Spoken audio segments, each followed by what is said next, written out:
বাংলাদেশের অন্তর্বর্তীকালীন সরকারের প্রতি জাতিসংঘের সমর্থন আছে জানিয়েছেন ঢাকায় আবাসিক প্রতিনিধি গোয়েন লুইস।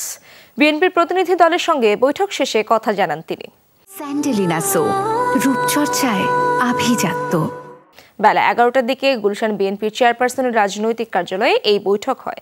গোয়েন লুইস বলেন, বাংলাদেশের চলমান সহিংসতা বন্ধের পাশাপাশি অর্থনীতি এগিয়ে নিতে আলোচনা অব্যাহত রাখবে জাতিসংঘ।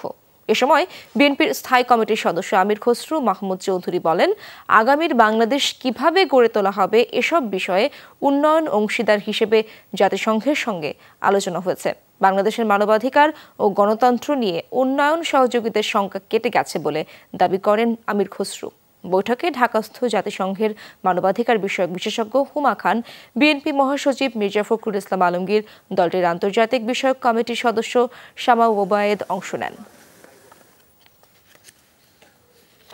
About how the UN can support Bangladesh along the path, looking at a new investigation for what happened, path to reconciliation and advancing on our development priorities in the country, and of course supporting until the new transition government can announce elections in the coming months.